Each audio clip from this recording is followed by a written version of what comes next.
मंथन हुआ, अपनी आत्मा के ऊपर आत्मिक मंथन हो गया। अभी दूसरा मंथन राजनीतिक मंथन हो गया, सामाजिक मंथन हो गया। तो फिर वहां से होते होते यहाँ तक भी पहुंच जाते हैं कि जिसको ये चलाना है, इस पूरे सिस्टम को चलाने के लिए शरीर तो चाहिए। चुप रह करके ठीक है आपको पता लग गया, ठीक है आपको सब ज्ञान हो गया, ठीक है आप परमात्मा से मिल गए, पर करोगे क्या फिर इस ज्ञान का? दोगे नहीं तो आगे नहीं बांटोगे तो ये ही रुक जाएगा। ये दिक्कत भी ये है परमात्मा की। चिल्लाना क्यों पड़ता है हम जैसे लोगों को? क्योंकि जैसे ही रुकता है, जैसे ही हम चुप हो जाते हैं, ऊपर से आना बंद हो जाता है। बंद हो जाएगा तो फिर आपको बोलना पड़ेगा। बोलोगे इधर दे दोगे तो ऊपर से आएगा।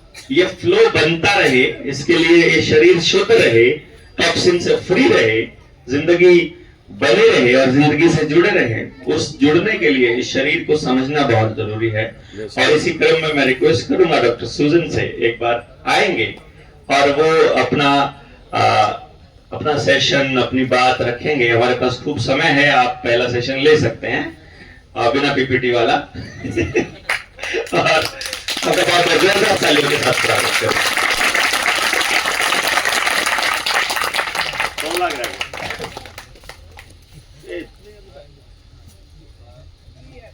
दोबारा चालू कर, बोलना चालू करते हैं। मतलब क्या तो जिम्मेदारी लिया ना करो, ना होता तो किसी और की ड्यूटी लाते यहाँ पर। और मैं सोची थोड़ा सा एक पृष्ठभूमि तैयार कर लूं दिमाग के अंदर में कि जो बोल रहे हैं उसमें सब इंटरकनेक्शन कैसा है, एक दूसरे से कनेक्टेड है। तो वैसे मैं शाम को आपको दिखाते हुए बताऊंगी क्या है, क्योंकि हम लोग की सीखने की जो तरीके होते हैं अलग अलग होते हैं। कोई सुन के आवाज से सीखता है, मुझे बहुत शौक है आवाज से सीखने का। मैं जब स्कूल में थी तो टीचर्स लोग बड़े परेशान होते थे, मेरी हैंडराइटिंग बहुत गंदी थी। मुझे समझ में नहीं आता था उन लोगों की इतनी परेशानी क्या होती है हैंडराइटिंग से। बाद में मुझे चला कि मैं सुन के सीखने वालों में से, बहुत टाइम लग गया तब तक जानने में। ठीक है ना, तो अलग अलग सीखने वाले लोग होते हैं और बोलना पसंद है मुझे बहुत, इसलिए बोलते रहती हूँ। ओके, सो अलग अलग लोग हैं तो अभी मैं बोल के थोड़ा बता रही हूँ। तो जिन लोग जो दृष्टि से सीखते, मतलब कुछ पिक्चर्स देख के सीखते हैं, उन लोगों को अपने अपने दिमाग में पिक्चर बनाना पड़ेगा। वैसे तो दिमाग समझता ही इमेजेस से है। ओके, तो कुछ चीजें मैं रखना चाहती हूँ जो हमारे हिमांशु भाई और डॉक्टर साहब ने डाला है यहाँ पर। मुझे बहुत मजा आया जब ये सब चीजों का दर्शन मिलने लग गया कि भाई ऐसा भी होता है। तो कोई ओरिजिनल सिस्टम भी होता है ना। ओरिजिनल मतलब जो मूलभूत तरीके से प्रकृति के नियम के अनुसार बनाई जाती है, ठीक है ना। सो हम लोग सब यहाँ पर मोर्चा लेके आए हैं, जनता सरकार मोर्चा है, हम ही सरकार है, हमको मालूम है। तो क्यों आ गए हैं? क्योंकि जागते रहो, ये एक चीज बहुत जरूरी है, ये प्रकृति के नियम में है, जागते रहो। तो पहला बेस तैयार कर रही हूँ कि जागते रहने के लिए 5 कर्म करने होते हैं, ठीक है ना। सो पहला होता है उसमें प्रार्थना। तो सब लोग को लगेगा ये क्या बात कर रही है प्रार्थना बोलने से। प्रार्थना बहुत महत्वपूर्ण चीज होती है और वो होता है जब हमारा जो हमारे शरीर के अंदर में अंतःस्रावी ग्रंथियां हैं, तो ये ग्रंथियां सबसे महत्वपूर्ण काम करती है हमारे लिए, सारा मैनेजमेंट वो करती है। तो उसमें से एक ग्रंथि का नाम है पीनियल ग्लैंड। अब सब पीनियल ग्लैंड को हिंदी में क्या बोलते हैं? क्या चीज? पीयूष, पीयूषिका। ओके, चलो अच्छा, मैं बहुत दिन से ढूंढ रही थी इसका हिंदी में नाम क्या।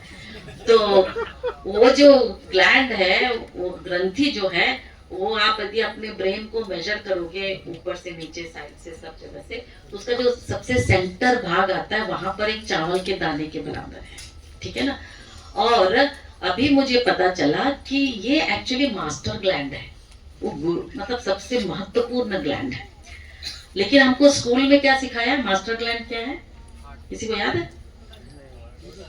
नहीं, मास्टर ग्रंथि जो है वो कौन सी है? पिट्यूटरी। देखो, पिट्यूटरी सिखाया। वो षड्यंत्र का सबसे बड़ा एक भाग है, जो मुझे बहुत समय के बाद जब ये डिटॉक्स करना शुरू करी तब पता चला। Actually pineal gland is the master gland. जो पीनियल ग्लैंड है, जिसको आपने क्या बोला? पीयूष, पीयूषिका। पीयूषिका जो है वो अपना मास्टर है, पर वो मास्टर क्यों नहीं बन सका अभी? उसके पीछे बहुत बड़ा षड्यंत्र है, सारा षड्यंत्र दुनिया का खेल रहे हैं सिर्फ उसी से, क्योंकि उसमें सबसे बड़ी 3 शक्ति होती है। वो 3 में से एक हमको सिखाते हैं, बाकी 2 को सिखाते ही नहीं, इंफॉर्मेशन ही नहीं दिया जाता। तो आप लोग सब लेके जाइएगा। पीयूषी ग्रंथि, फिर से पीयूषिका में 3 काम होते हैं। पहला जो होता है वो मेलाटोनिन नाम की दवा बनाती है। अब मैं कहते हैं जो ग्रंथियां जो स्राव करती है ना, उसको मैं दवा बोलती हूँ, दवा, क्योंकि वो बहुत बड़ा बढ़िया इलाज करती है, इसीलिए, ठीक है ना। तो पहली दवा जो है उसकी होती है मेलाटोनिन। मेलाटोनिन को हमको सिखाया गया कि यह आपके निद्रा को, नींद को और आपके जागने को नियंत्रित करती है। यदि आपको ठीक से नींद नहीं आ रही है, जब कोई पेशेंट मेरे से कहता है कि मैं सो नहीं पा रहा हूँ जी, तो मैं पहला उसको कहती हूँ भैया चल इसका तो कहते हैं पीनियल ग्लैंड को सफा कर देते हैं। और जैसे वो कुल्ला कर लेता है पर्टिकुलर चीज से, डिटॉक्स वाले से, और दूसरे दिन रिपोर्ट करता है इतने दिन के बाद अच्छा सोया, क्योंकि वो आपका पीनियल ग्लैंड जो है काम करने लग गया। तो पहला है निद्रा। नींद किसी को नहीं आ रही तो समझ लो पीनियल ग्लैंड में गड़बड़ हो गई, वहां टॉक्सिन बैठ गया। दूसरा महत्वपूर्ण काम है इसका, वो है कि जितने बाकी स्राव जो होते हैं अंतःस्रावी ग्रंथियों के, उन स्रावों को बैलेंसिंग। इसके बारे में भी हम लोग को मेडिकल स्कूल में, नर्सिंग स्कूल में सिखाते हैं, पर थोड़ा थोड़ा सिखाते हैं, एकदम ज्यादा नहीं सिखाते, ज्यादा सीख के तो गड़बड़ हो जाएगा। उसके बाद तीसरा जो महत्वपूर्ण काम है, उससे तो सबसे ज्यादा डर उनको लगता है, वो तीसरा महत्वपूर्ण काम है, ये जो पीनियल ग्लैंड है आपके भौतिक शरीर को आत्मिक शरीर से जोड़ देता है। क्या बात है। और उससे जुड़ गया तो आपका दिमाग कैसा, लेकिन आपको फिर कोई गुलाम ही नहीं कर सकता। तो इसको अटैक करना जरूरी है। और इस चीज को जब अटैक कर देते हैं तो प्रार्थना करना मुश्किल हो जाता है। तो जागते रहने के लिए 5 नियम होते हैं, उसमें सबसे पहला नियम होता है प्रार्थना करो। प्रार्थना में क्या हो रहा है, आप अपने आप को कनेक्ट कर रहे हो। अब उसको आप ईश्वर बोलो, सृष्टिकर्ता बोलो, जो भी है, एक आत्मिक, हाँ एक हायर सेल्फ, उससे कनेक्ट कर लेते हो तो आपको डाउनलोड मिलना शुरू होता है। और वो कनेक्ट करने के लिए आपको 3 चीजें जरूरी होती है। एक होता है इंफॉर्मेशन, जानकारियां, ठीक है ना। यदि आपको कोई जानकारी आधा सच आधा झूठ, आधा सही आधा गलत, आधा अच्छा आधा बुरा के हिसाब से जानकारी मिलेगी तो काम नहीं होता। जब पूरा सोचो, जैसे कि पीनियल ग्लैंड के बारे में अपन को आधा जानकारी मिला, तो हम लोग प्रार्थना करने के लिए खुद प्रार्थना नहीं कर पाते, हमको कोई सामने चाहिए, है ना। तो सामने किसी को चाहिए तो हम अपने लिए कोई मूर्ति बनाएगा, कोई देव बनाएगा, कोई गुरु बनाएगा, सामने रखने की आदत करवा दी। परंतु एक्चुअली क्या है, डायरेक्ट है ये। तो प्रार्थना में क्या होता है, हम ये पहला तो मैं बोली जानकारी, तो इंफॉर्मेशन जो है पूरा होना चाहिए। जैसे इंफॉर्मेशन मिलता है आपको तो आपके विचार डेवलप होते हैं, इसको कहते हैं थॉट्स, विचार। जैसे मैं बोल रही हूँ, साहब जो भी बोल रहा है वो स्टिमुलस है, वो इंफॉर्मेशन दे रहा है, जानकारी दे रहे हैं, और हम सब जो जो सुन रहे हैं उनके दिमाग में विचार बन रहा है। और जो विचार है वो शक्तिशाली होते हैं। विचार की शक्ति बहुत महत्वपूर्ण होती है, और जिस शक्तिशाली विचार को आगे बढ़ने के लिए चार्जिंग लगती है। बिना चार्ज के कुछ नहीं चलता है, उसमें या तो पॉजिटिव चार्ज होगा या नेगेटिव चार्ज होगा।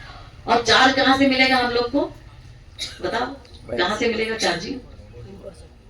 ऊपर से नहीं, चार्जिंग के लिए एक जगह है अपने पास, दिया हुआ है अपन को ऊपर से। वो मिलता है आपको इमोशन, मतलब आपकी भावना से। क्या बात है। भावना पॉजिटिव भी हो सकती है, नेगेटिव भी हो सकती है। हर एक जो जानकारी आपको मिल रही है, आपने उसे विचार में जब बदल रहे हो तो हर बार उसको पॉजिटिव इमोशन से आप कनेक्ट करोगे तो आपके दिमाग में 5 दवा बन जाती है। क्या बात है। ये हम लोग को मेडिकल स्कूल में पढ़ाया दवा के नाम, बट कभी बताया नहीं ये दवा है। मालूम है 90% फार्मेसी हमारे शरीर के अंदर में ऊपर वाले ने बना के रख दी है। बेशक फार्मेसी है अंदर, और हम लोग को इसकी जानकारी नहीं दी। मैं एक छोटी सी बात बता दूं डॉक्टर सूजन के बारे में। WHO के साथ काम करने के बाद इनको पता चला कि पूरा फ्रॉड चल रहा है। तो इन्होंने एड्स की काम किया, एड्स वाज अ फ्रॉड। ये सारा समझने के बाद इन्होंने देखा कि उस तरह की ये तो सारा ही खेल है। Sorry thank you very much. Yes yes, जी जी बिल्कुल। सो प्रार्थना करने के लिए आपको क्या कहते हैं, कनेक्शन चाहिए भाई। और 5 जो नियम होते हैं प्रकृति के, मतलब जागते रहने के लिए जो 5 कर्म करने होते हैं, उसमें सबसे पहला होता है प्रार्थना। प्रार्थना में आपको पॉजिटिव इमोशन से कनेक्ट करो। आपके पास जो इन्फॉर्मेशन मिल रहा है, अभी जो भी इन्फॉर्मेशन आपको मिला है, उसको आप अपने विचार में बदलो और उसको पॉजिटिव इमोशन में कनेक्ट करो। पॉजिटिव इमोशन क्या है? आई कैन डू इट, मैं कर सकता हूं। जितने भी है तो पॉजिटिव इमोशन जैसे आएगा, पॉजिटिव इमोशन आएगा कैसे? कभी कभी मेरे पेशेंट्स पूछे मैडम ये आएगा कैसे भाई? हाँ? तो मैं इसको कहती हूँ गिनो, अपनी जितनी अच्छी चीजें हो रही उसको गिनो।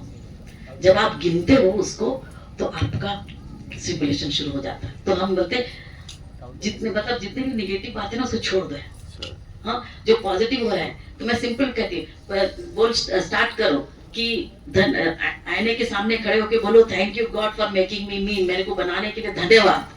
हाँ, क्योंकि मैं स्पेशल हूँ, मैं खास हूँ, मैं एक में हूँ, मेरे जैसा दूसरा कोई है नहीं और मैं विजेता हूँ। तो बोलते हैं इसमें तो प्रूफ क्या है?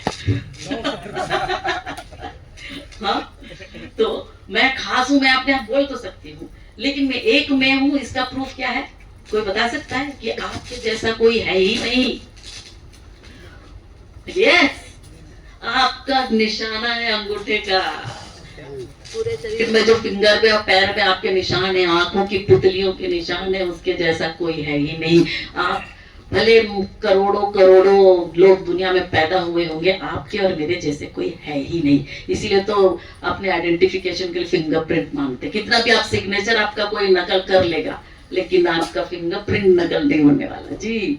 तो आप और मैं खास है। तीसरा चीज, आई एम द विनर, मैं विजेता हूं। कैसे बता सकते हो आप विजेता हो? प्रूफ क्या है? You are the winners for me. Correct. आपने दुनिया की सबसे लंबी मैराथन रेस आपने और मैंने दौड़ी है। वो मैराथन रेस 24 घंटे से 72 घंटे की थी और उसमें दौड़ने वाले थे 150 मिलियन से 300 मिलियन। उनमें से हमारी जीत हुई है कि कैसे दौड़े जी? अपने पिता के शरीर से माता के शरीर में जो दौड़ लगाई है, ये छोटी दौड़ नहीं थी आप और मैं। और उसमें जो एक अंडा था, किसी किसी में 2 अंडा रहा होगा तो 2 लोग आ गए। हाँ, देखिए जो एक अंडा था उसमें पहुंचने वाले आप और मैं थे, कोई नहीं था, बाकी सब मर गए। सबसे बड़ा कंपटीशन, जो स्पर्धा जो है, हमने अपने जिंदगी की वहां खेल ली। अब कोई स्पर्धा नहीं है। जब यहाँ आते हैं ना तो सबके सब विनर है। यहाँ पर क्या होना चाहिए? सिर्फ समन्वय, नो स्पर्धा। हम एक दूसरे के साथ में समन्वय। बस आप इतना मिरर के आईने के सामने खड़े होकर खुद को देख के ईश्वर को धन्यवाद दो यार, आपका खुल जाएगा। बेशक। इसको कहते हैं प्रार्थना। प्रार्थना में धन्यवाद, धन्यवाद में आपको दर्शन मिलने लगेगा जी। और उसके बाद है दूसरा कर्म हमको करना है जागते रहने के लिए, वो है प्रकृति के नियम का पालन। प्रकृति में नियम है, ठीक है ना, उसका पालन कर लो। नया नियम कुछ बनाने का नहीं। जो भी नया नियम बनाना है सब प्रकृति के नियम के अनुसार होना चाहिए। बस जिसने भी अलग से कोई नियम बनाया है वो सिर्फ एक काम के लिए कि आपसे गुलामी करवाए। आपको गलत इंफॉर्मेशन देंगे, आधा इंफॉर्मेशन, आधी जानकारी, और बोलेंगे हमारी ही सुनो, मैं जो बोलूं वही सही। नहीं भाई नहीं। प्रकृति के नियम का पालन करने के लिए हमें सिखाना पड़ेगा अपने जनरेशन को कि प्रकृति का नियम है क्या चीज। उसके बाद तीसरा है विविधता में एकता के साथ जीना। जागते रहने के लिए जरूरी है विविधता में एकता। हम अलग रंग के हो सकते हैं, अलग दिख रहे हैं, हमारे फिंगरप्रिंट सब अलग अलग हैं ना, लेकिन हम एक होके जी सकते हैं। एक किसमें होने का है? किस बात में एक होना चाहिए? वो भी तो चाहिए ना। बातें तो बहुत सारी है, अलग अलग अलग अलग विचार बहुत अलग अलग है, पर एक चीज में हम लोग सब एक हो सकते हैं। कोई बता सकता है किसमें एक होना चाहिए? अच्छाई में। और वो अच्छाई है क्या चीज? हाँ, प्रकृति के नियम। जीवन दर्शन। ओके, पर दर्शन अलग अलग चीज मिलता है, लोगों को अलग अलग टैलेंट है यार। सोच, कौन सा वाला सोच? मानवता। यस यस यस, बहुत अच्छा, बहुत बढ़िया, आपने बहुत सारी चीजें ठीक कही है। मैं आपको एक और ऐसी चीज बताती हूँ जिसको यदि आप चैलेंज करना चाहते हैं तो कर लेना, लेकिन मुझे तो अभी तक वो ठीक लगा है। ठीक है ना? मुझे लग रहा है कि एक ऐसी चीज है जिसमें हम सबको यूनाइट हो सकते हैं, एक हो सकते हैं, वो है जो हमारे बाप दादों ने भी कहा, मतलब प्री वैदिक काल, मतलब पूर्व वैदिक काल के जो हमारे पूर्वज ने, उन्होंने हमसे कहा था। ठीक है ना? वो मैं नहीं कह रही हूँ, जब मेरे को पता चला, अरे उन्होंने कहा, जब मुझे पता चला रही उन्होंने कहा, तो मैंने और उसके ऊपर खोज करी तो बहुत सही लगा मुझे। उन्होंने कहा कि एक ही चीज है जिसमें सबको यूनाइट होना है, वो है स्वास्थ्य। ठीक लगा? स्वास्थ्य। अब आप कितना दुनिया में अलग काम कर लो, कितने पैसे कमा लो, कितने नाम कमा लो, सब कमा लो, जिस दिन आपका स्वास्थ्य गड़बड़ हो गया तो सब छोड़ के स्वास्थ्य के पीछे आना पड़ता है। सही बात। ठीक है ना? स्वास्थ्य सही तो क्या होगा? आपका समृद्धि और आपका समाधान बना रहेगा, टिकेगा, सस्टेनेबल होगा। देखो यूनाइटेड नेशन सस्टेनेबल गोल लेके आ रहा है। सस्टेनेबिलिटी प्रकृति का नियम है। प्रकृति अपने नियम में सस्टेनेबिलिटी मतलब स्थायित्व तो कैसे लाती है? चक्र या तिकोने से। हर चीज चक्र में होना चाहिए। लीनियर हो गया तो बर्बाद हो जाएगा, कचरा बन जाएगा। ठीक है ना? तो विविधता में एकता। एकता किस चीज में है? वो हमारा स्वास्थ्य। स्वास्थ्य है तो समृद्धि और समाधान टिका रहेगा, नहीं तो स्वास्थ्य गड़बड़ हुआ तो सारी समृद्धि उसको लाने के लिए आ जाएगी। इसलिए मेरे पास जब पेशेंट आते हैं तो मैं पहला पूछती हूँ, अच्छा ये बताइए आपका कौन सा दर्द है जिसकी वजह से आपको मेरी जरूरत पड़ी? हाँ? मैं कहती हूँ कि भाई मेरे पास दर्द से एक ही बार आना, हाँ, दोबारा आओगे तो मैं इलाज नहीं करने वाली, इसलिए बैठ के सुनो मेरा पूरा लेक्चर।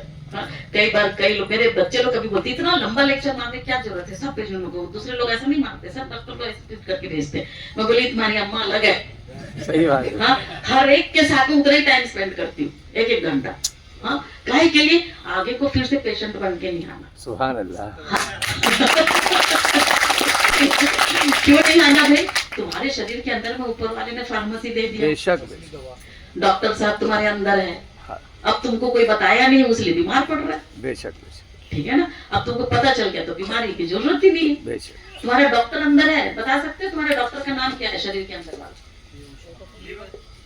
लिवर तो रिसाइकलिंग सेंटर है या वो भी अलग से। डॉक्टर कौन है? अपनी दिमाग के अंदर दिमाग भी है, एक कोशिका है जिसका नाम है स्टेम सेल। सुना? उसका काम क्या है मालूम है? जो खराब है उसको निकाल और जो मर गया उसके जगह में नया को बना दे। डॉक्टर का तो यही काम होना चाहिए, है ना? और हमारे स्टेम सेल को ठीक से, स्टेम सेल सबसे ज्यादा किधर होते हैं? आपने जहां बोला वहां, लिवर, किडनी, ये दो ऐसा जगह है सबसे ज्यादा स्टेम सेल। बाकी सब कोशिका में है स्टेम सेल, पर सबसे ज्यादा इनमें होते हैं। वो आपका डॉक्टर है। हाँ। आपके डॉक्टर को आपने पंगु बना लिया तो उसको बाहर का डॉक्टर लगेगा? ठीक है ना? तो उसको कैसे ठीक करने का है भाई? उसको बस उसका जो टॉक्सिन अंदर गया ना उसको बाहर निकालने का। तो आप सोचोगे टॉक्सिन ये विष जाता क्यों है? एक चीज हमेशा जिंदगी भर के लिए याद रखो, मेरे सब लोगों के लिए की है, एक चीज जिंदगी भर याद रखो, वो है our cells are designed to detox. Hindi में कहेंगे हमारी कोशिकाएं सिर्फ विष मुक्तिकरण के लिए ही रची गई है। बेशक।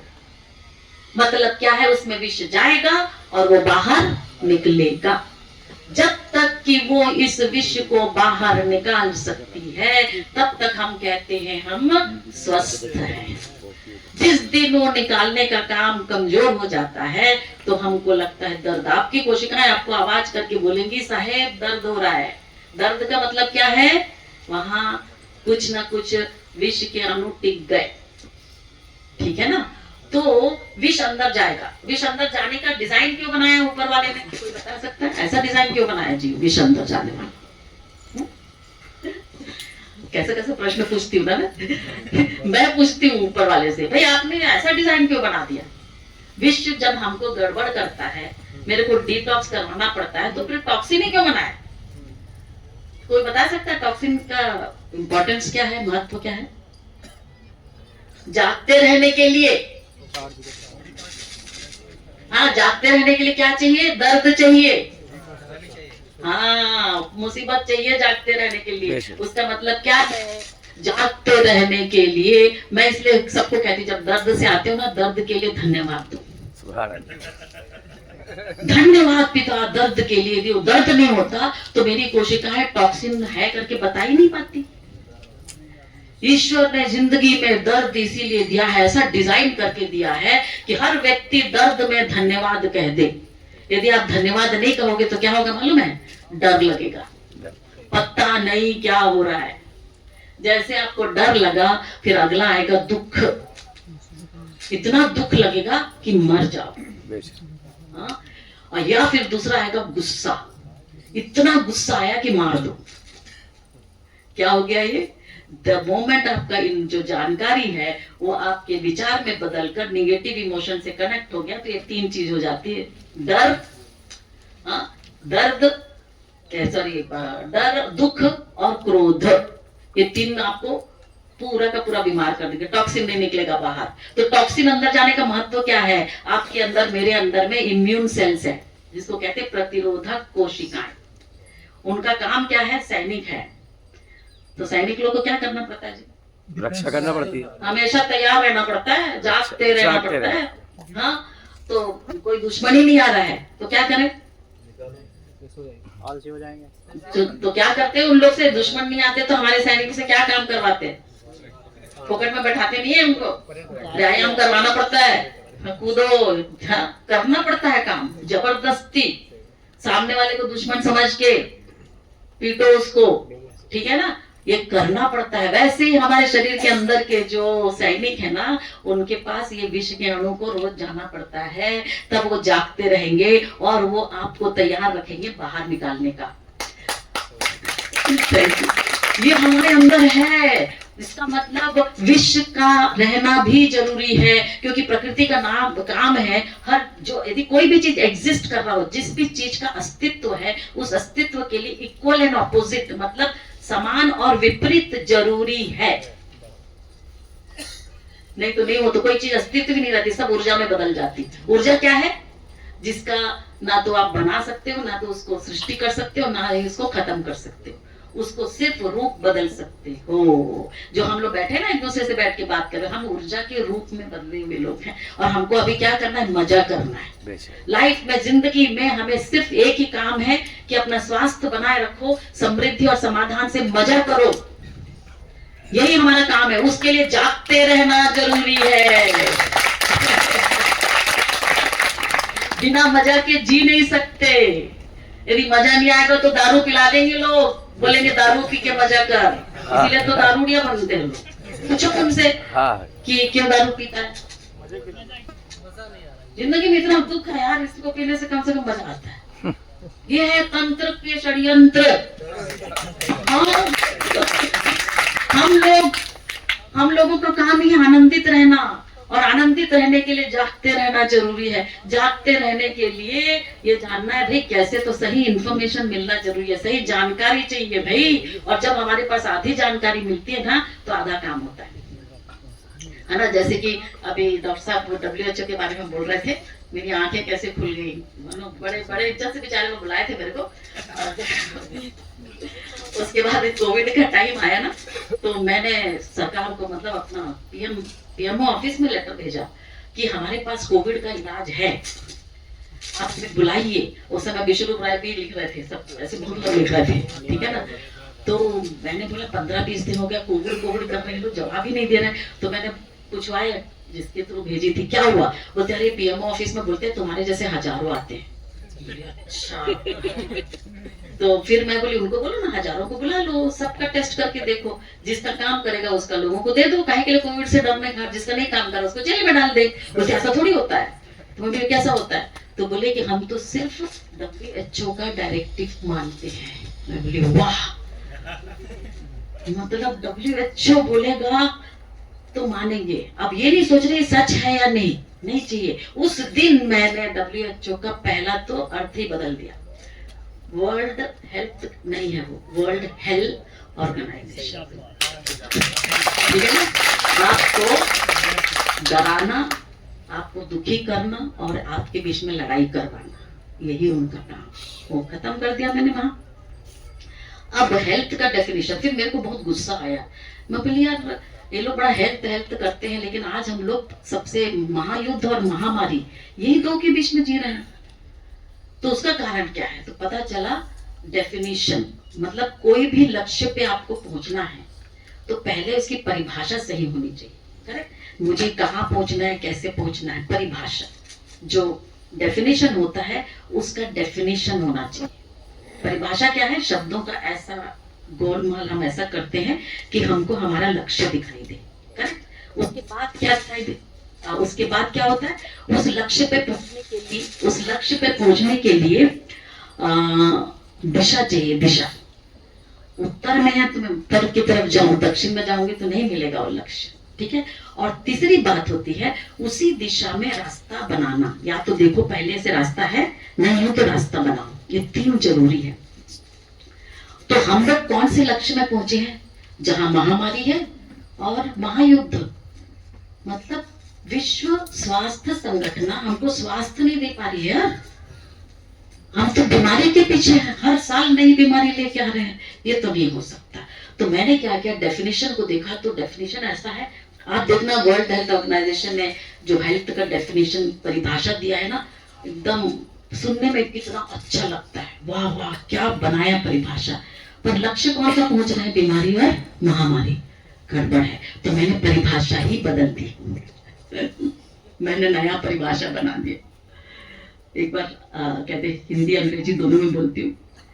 हेल्थ इज एन इंडिकेटर, मतलब स्वास्थ्य एक ऐसा संकेत है of our behaviour with our environment. हमारा जो व्यवहार है, हमारा स्वभाव हमारे पर्यावरण के साथ जो है उसका संकेत है।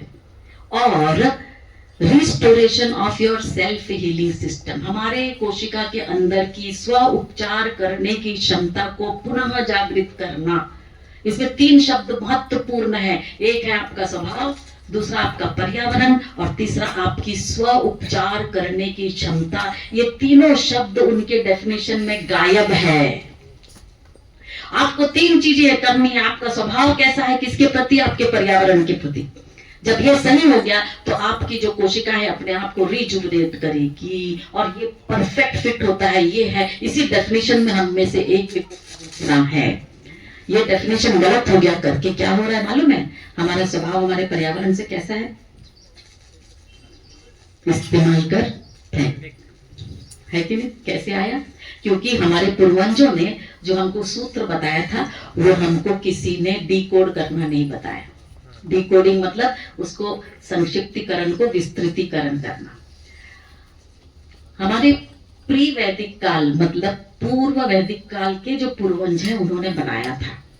5 कोड वर्ड है। आपने सुना है तो बताना, हाँ नहीं तो बोलना नहीं। पहला कोड वर्ड है भगवान। सुना है? क्या बनाया ना, सब लोग सुने। अभी के जनरेशन तक को मालूम है भगवान शब्द मालूम है। दूसरा शब्द है पूजा, सुना है? तीसरा शब्द है पुण्य, सुना है?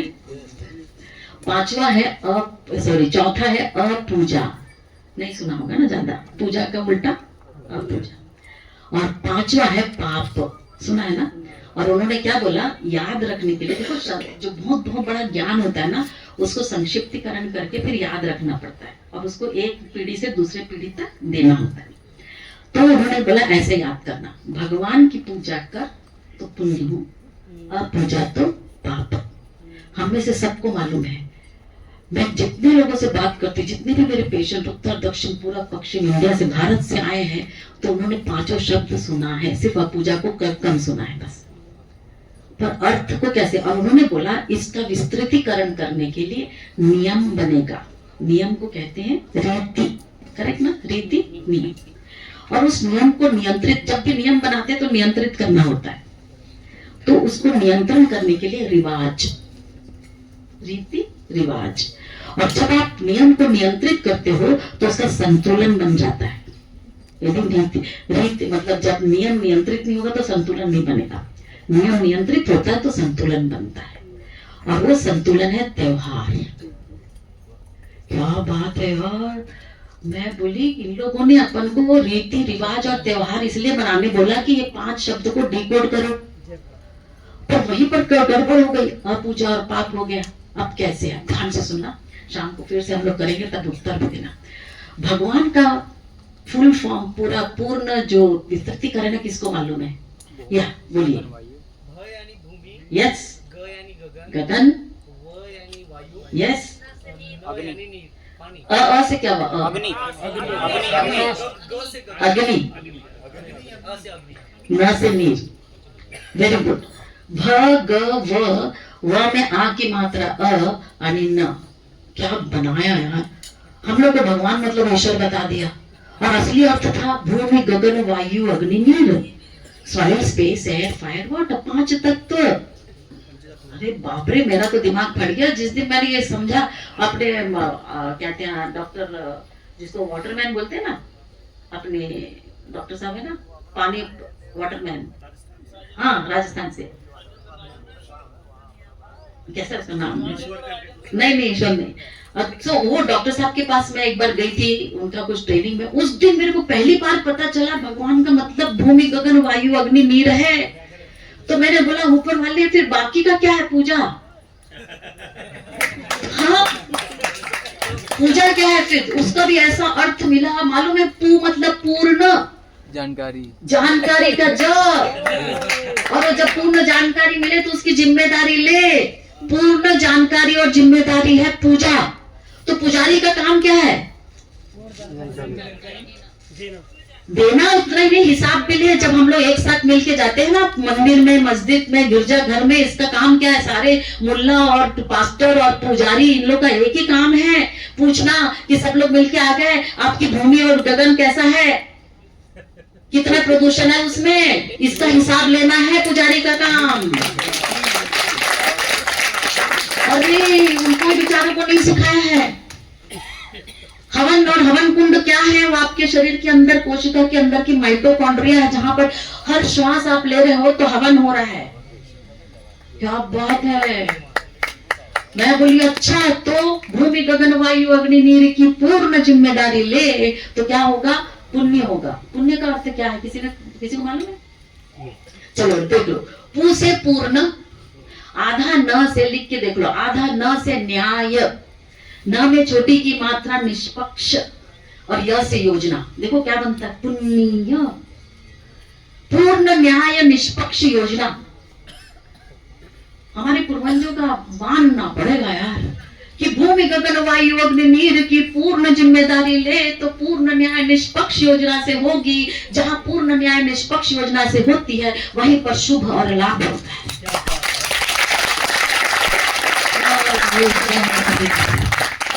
पूर्ण मतलब शुभ और लाभ त्योहार में मनाते हैं हम लोग, और अपने त्योहार में सब जगह लिख के रखते हैं, करेक्ट ना? शुभ लाभ। किसी का जन्मदिन मनाते हैं, शुभ लाभ। किसी की शादी हो रही है, शुभ लाभ। अपन को पता ही नहीं कि इतना करने के बाद शुभ लाभ होता है। हाँ, और शुभ में स्वास्थ्य है और लाभ हमें समृद्धि। अब मैं स्वास्थ्य का भी बताऊंगी, पर मेरे को उसमें आ जाने दो। अपूजा। अपूजा का अर्थ किसी को मालूम है? अपूर्ण जिम्मेदारी। अपूर्ण जिम्मेदारी मतलब आधा सच आधा झूठ। मालूम है जितने लोग हमको कंट्रोल करना चाहते हैं वो हमको हमेशा आधा सच देते हैं, हमेशा। आप डॉक्टर साहब वो फैमिली के बारे में बोल रहे थे ना, गुलामी करने के लिए सबसे बढ़िया है कि आधा सच दो। पूरा सच दोगे तो नहीं कर सकते गुलामी। और उसके बाद आधा सच आधा झूठ, आधा अच्छा आधा बुरा, तो क्या हो गया? मुंह में राम बगल में छुरी। बगल में छुरी। जब भी कोई चीज आधा मिला तो वहां पर होता है पाखंड। जहां पाखंड है वहां 100% अन्याय भी होगा, पक्षपात भी होगा। तो पाखंड का प, अन्याय का अ, पक्षपात का प, क्या बन गया? यस, प अ प पाप। अरे ये पाप है। और जहां पर अन्याय पक्षपात होगा वहां पर इस्तेमाल कर और फेंक स्वभाव आएगा 100%। हम इंसान को इस्तेमाल करके फेंकते हैं तो क्या होगा? गरीबी, अनाथपन, वेश्यावृत्ति और अपराधी दुनिया बन बेशक जाएगी। बेशक और जब अपराधी दुनिया बन गई तो रिश्ते खत्म। मनमुटाव, फिर दुश्मनी, लड़ाई, फिर युद्ध। हाँ। हमारे इतिहास में हम लोग को तो दोस्ती से ज्यादा युद्ध के बारे में बताते हैं, हाँ हाँ ताकि प्रेम तैयार हो जाए। वैसे बेशक बेशक बेशक Yes. सभी समाजों में यही। समाज में प्रेम से कोई जीते हैं उसकी ज्यादा कहानी नहीं है, पर सबसे ज्यादा युद्ध की है। हाँ इंफॉर्मेशन, जानकारी कैसे मिल रहा है, पूरा का पूरा एजुकेशन सिस्टम में मैं देखी घोटाला है। डॉक्टर साहब एजुकेशन सिस्टम में कुछ कर नहीं पा रहे हैं, ये पूरा घोटाला उसमें। सारी इंफॉर्मेशन आपको आधा वाला दे रहे हैं, पर सारी हिस्ट्री जो इतिहास है वो इतिहास नहीं है, जैसा है वैसा नहीं है, आधा सच है। तो क्या होगा भाई? लड़ाई होगी।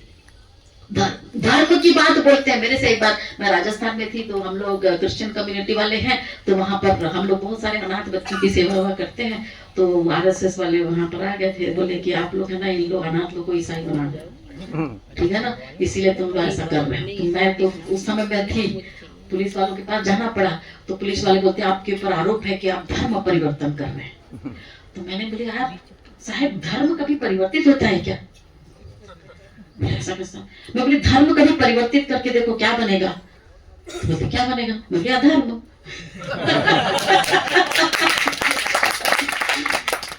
धर्म का कभी परिवर्तन हो ही नहीं सकता यार, और उसी को हम लोग परिवर्तित करके अधर्म कर रहे हैं, लड़ाई कर रहे हैं, झगड़ा कर रहे हैं। सोचो।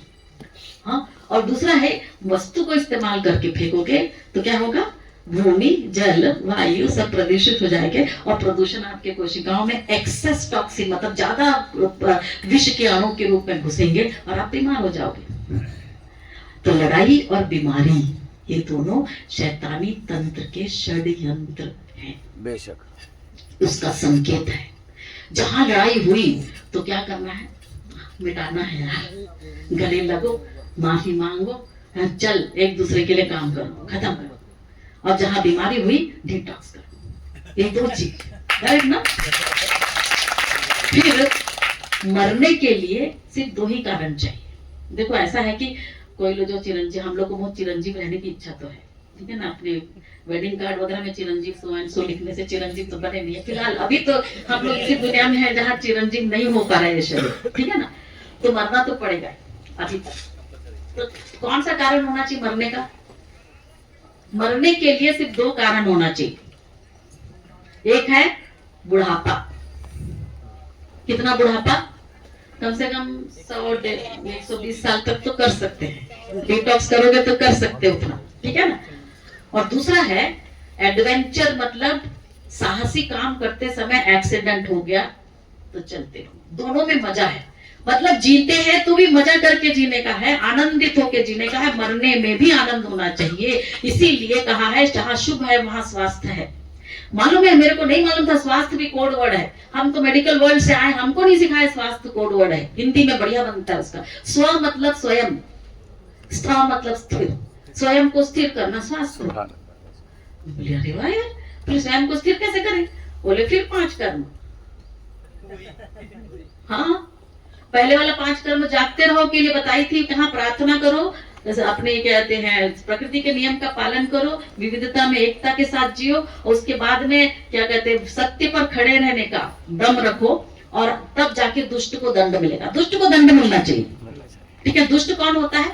जो जानबूझ के हाँ पाप करता है। पाप क्या है? पाखंड, अन्याय, पक्षपात, ये दुष्ट है। उसको सब बताने के बाद भी दुष्टता करता है। Thank you. दुष्टता की बात कहते हैं तो मेरे को उनकी याद आती है। अपने एक राजा हुआ करते थे ना जो 14 बार मोहम्मद गोरी को माफ किए थे। मुझे बहुत से लोग दुष्ट बोलते पृथ्वीराज चौहान 16 बार उन्होंने माफ किया। बेचारे ने 14 बार माफी किया। 14वें पर उसने उसका जो दुश्मन था वो क्या किया? उसको ले जाके सताया। उधर क्या होता है? दुष्ट को टाइम पे दंड देना जरूरी है, माफी जरूरी है, ठीक है ना। माफी होती है तो दिल जुड़ जाता है।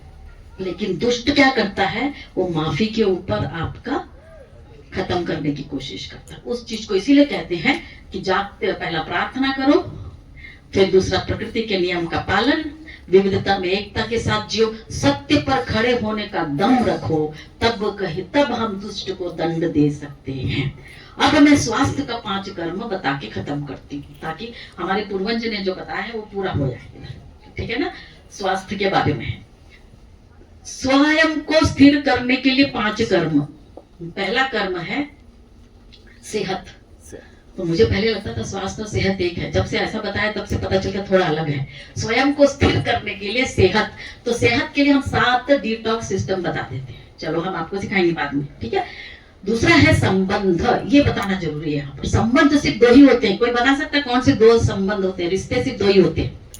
आप बोलोगे इतने चाचा मामा कितना सारा रिश्ता बना के रखा है, वो क्या नहीं है रिश्ते में? कौन कौन सा? प्रकृति के साथ और उसको कौन सा शब्दों में ढलाएंगे? या और दूसरा जन्म मृत्यु। ओके, प्यार नफरत। ओके, चलो मैं सब चीज को घुमा के 2 शब्द में डालती हूँ। रिश्ते सिर्फ 2 ही होते हैं, एक होता है गुलामी का रिश्ता और दूसरा है दोस्ती का। ठीक लगा? बिल्कुल ठीक है ना। सब इसमें आ गया, गुलामी और दोस्ती। आपके हम में से एक के पास माइंड द मास्टर, मतलब हमारा जो मन है वो मालिक है, और इसकी सेवा करने के लिए कितने सेवक हैं? 50 ट्रिलियन। 50 ट्रिलियन कितने होंगे साहब? 5 के कहते हैं कोई भी अंक के पीछे 5 के पीछे 18 शून्य लगा दो, क्योंकि मेरे को भी गिनती करना नहीं आ रहा था, तो मैंने पूछा कितना शून्य, बोले 18 शून्य। तो 5 के पीछे 18 शून्य लगा लो। उतने ट्रिलियन कोशिकाएं हमारे पास हैं, 5 ट्रिलियन। और ये पूरे 5 ट्रिलियन कोशिकाएं आपकी सेवक हैं।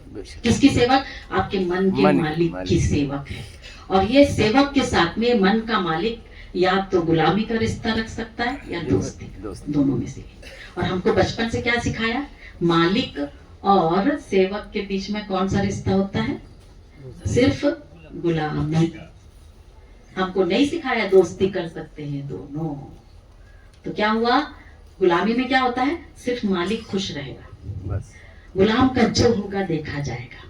ठीक है ना। जब गुलाम बोलता है कि साहब मैंने टॉक्सिन नहीं निकाल पाया, कैसे बोलेगा? दर्द से। हाँ। है ना, थकान हो रही है, कुछ लाल लाल हो गया, कहीं पीप निकल रहा है, तो कोशिका बोल रही है कि साहब मैं वहां से टॉक्सिन नहीं निकाल पाया, हेल्प करो, मदद करो। तो मालिक बोलेगा अच्छा तो गुलाम गड़बड़ हो गया, चलो एक गुलामी सिस्टम वाले डॉक्टर के पास जाते हैं। ठीक है ना। तो डॉक्टर साहब बोलेगा ये गोली ले, ये गोली ले, दे दिया गोली। गुलाम हाँ हाँ ठीक है, अच्छा लगा अच्छा लगा। थोड़े दिन के बाद फिर कंप्लेन, साहब फिर नहीं निकाल पा रहा हूँ। तो बार बार जा रहा है। तो डॉक्टर साहब बोले अब तेरा गुलाम जो है ना, उसको जिंदगी भर दवा देनी पड़ेगी।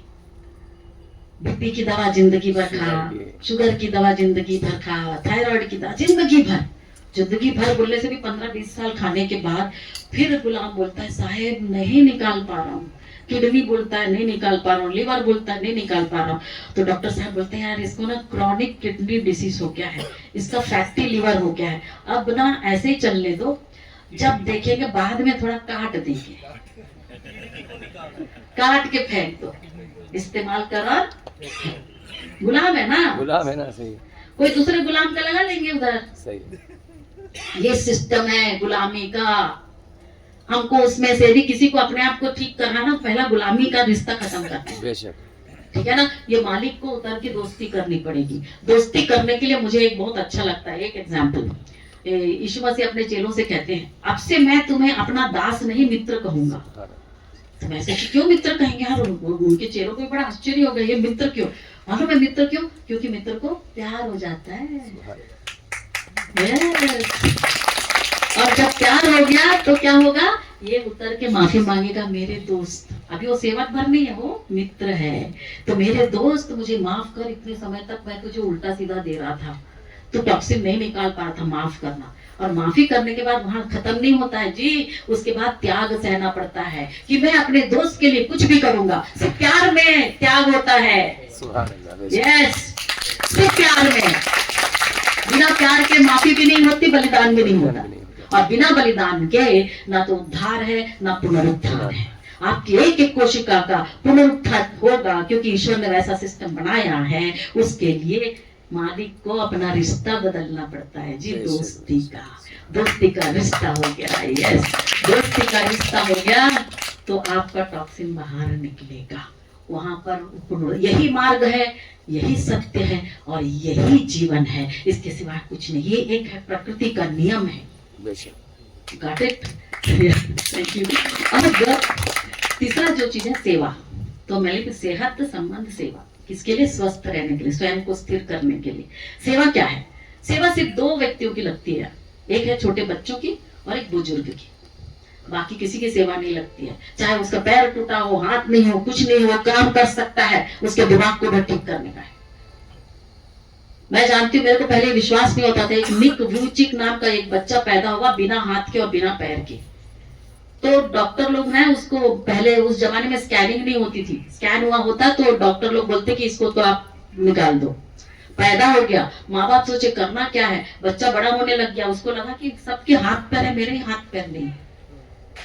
तो उसके माँ बाप ने उसको सिखाना शुरू किया, बेटा जो ईश्वर ने दिया ना उससे काम कर सकते हो। इतना तुझे ठोटे जैसे पैर है, उससे चलने लगा। उसको गाड़ी बना के दिया। उसका सिर्फ क्या चेंज किया? दिमाग चेंज किया।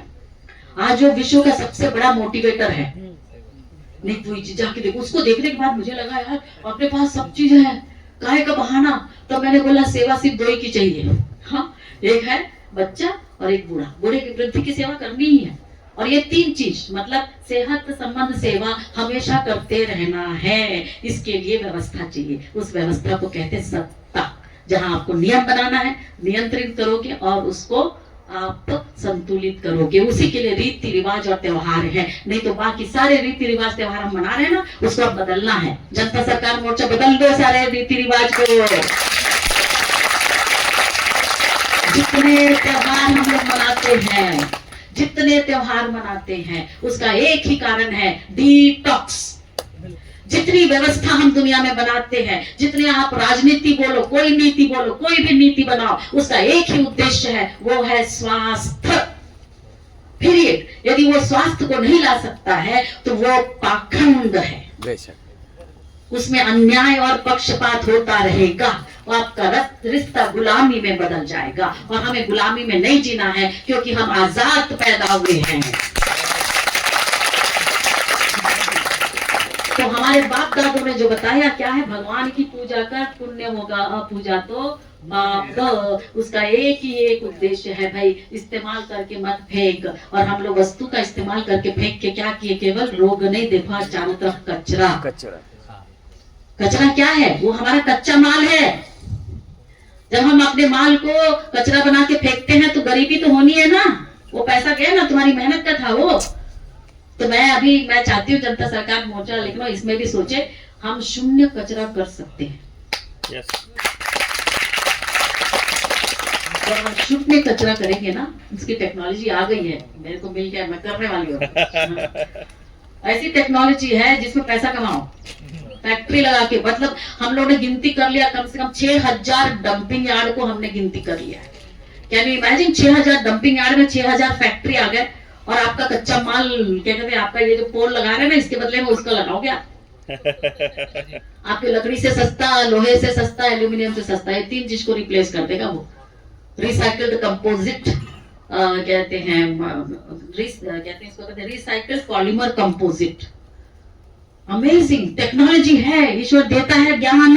हम लोग शून्य कचरा कर सकते। जिस दिन शून्य कचरा होगा उस दिन शून्य लंबी बीमारी हो जाएगी, और उस दिन शून्य लंबी लड़ाई छोटी मोटी होती है, आके गले लगा के ठीक करो, खत्म करो। और उसके बाद में शून्य बेरोजगारी हो जाएगी। तब हम अपना स्वास्थ्य मेंटेन कर सकेंगे, तब हमारी समृद्धि और हमारा समाधान टिका रहेगा। नहीं तो गुलामी में हम लोग ऐसे ही फंसे रहेंगे, कचरा दिखेगा सब जगह। तो हमारे जनता सरकार मोर्चा वाले हमेशा ध्यान रखना, हमारे पास कुछ भी कचरा नहीं, सब जमा करके रखो और सही जगह पे। अभी तो फिलहाल शून्य कचरे का बड़ा नहीं चल रहा है, पर बहुत अच्छा आ रहा है, हम लोग मिलके करेंगे। Thank you very much. तो हमारे बाप दादा ने जो सिखाया वो क्या है? भगवान की पूजा कर तो पुण्य होगा, अपूजा तो पाप। उसका अर्थ निकालने के लिए रीति रिवाज और त्योहार को बदलना पड़ेगा। हाँ, उसका पूरा मतलब क्या हुआ है?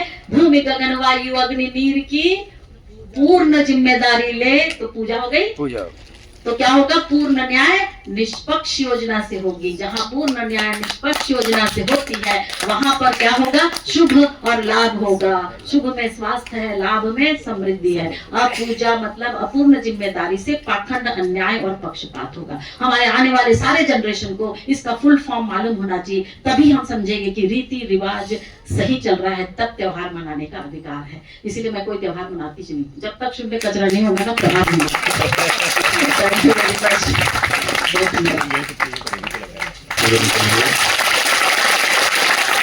क्या लगता है आपको?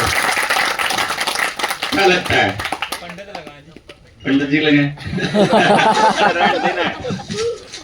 हैं? ये क्लैरिटी हुई? बहुत जबरदस्त। आसान है कि मुश्किल है? आसान है, बहुत आसान है।